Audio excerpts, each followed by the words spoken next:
In the final episodes of Perfect Crown, we are introduced to a new villain, but also an old familiar face.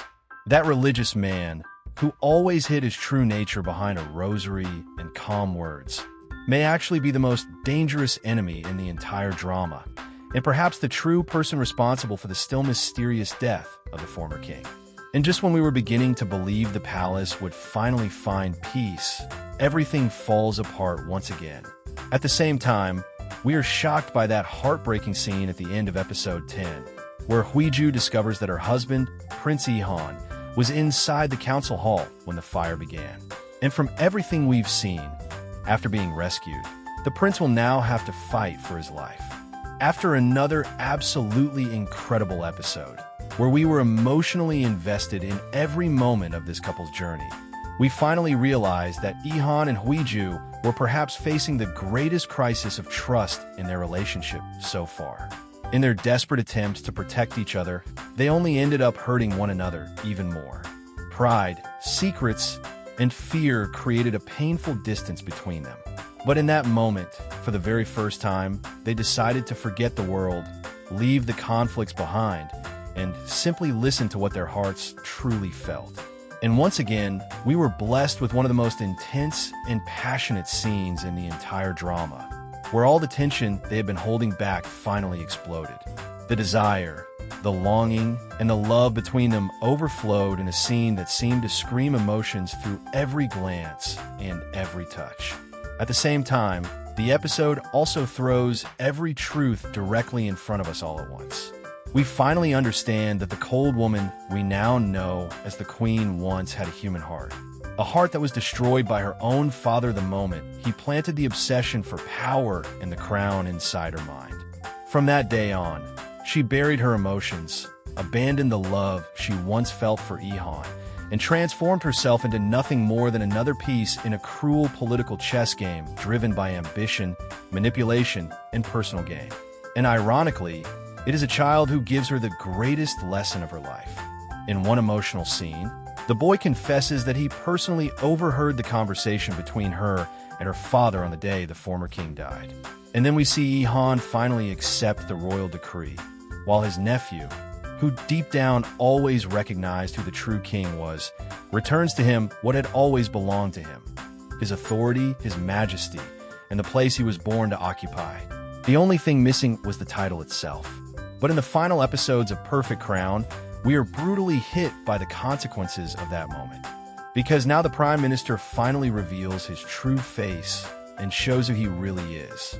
The preview for episodes 11 and 12 begins with that heartbreaking scene where Huiju discovers that Ehan is trapped inside the burning palace. And her fear of losing the man she loves becomes greater than any fear of danger itself. She runs into that living hell of flames and destruction and finds her husband, the future king, lying unconscious on the ground among burning debris. Crying desperately, she screams Ehan's name while everything collapses around them. And even after being rescued, the prince remains unconscious, fighting for his life. In the trailer for the upcoming episodes, we see Ehan still alive, while Huiju sinks deeper into fear and helplessness, unable to do anything to save him. And it is precisely at that moment that the true enemies finally begin to reveal themselves. The same men who orchestrated the fire are now showing their real intentions. And the main one among them is the Prime Minister himself, the true villain who has been hiding in the shadows throughout the entire drama. While the kingdom believes Ehan may be dead, he immediately begins planning a new successor for the regency. And his chosen candidate is the queen herself, who still carries deep feelings for the prince and is visibly shaken after hearing what happened to him. Meanwhile, outside the palace, the press begins questioning how another fire, so similar to the one surrounding the former king's death, could happen once again within the royal family. And things become even more suspicious when a royal guard is arrested and presented as the culprit in what clearly looks like an attempt to quickly close the investigation. But this is exactly where the drama becomes even darker, because the Prime Minister begins acting without even trying to hide his intentions anymore. Far more intelligent, cold, calculating, and dangerous than the Queen and even her father, He walks into the palace completely ignoring Huiju. And in that moment, she finally realizes that the man she once called a friend may actually have been responsible for every tragedy inside the palace.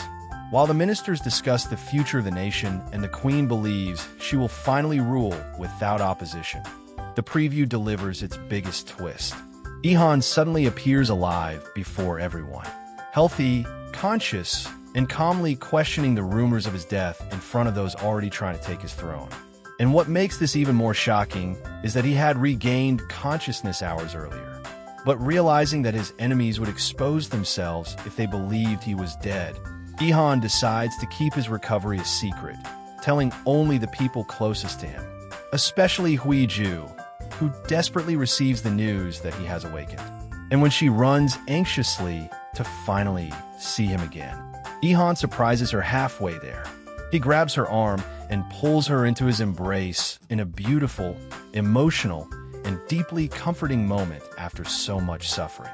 A scene that gives us hope that maybe everything will still be all right for them. However, the war is far from over, because once the Prime Minister learns that Ehan has regained consciousness, he decides he will not back down. In one of the darkest scenes of the preview, he coldly orders his secretary to cut all loose ends. And that line sounds almost like a confession. Not only that he was the one who tried to kill Ehan to stop him from becoming king, but also that he may have been behind every major tragedy inside the palace all along, including the death of the former king. And that would explain why the queen always insisted she was innocent in that incident.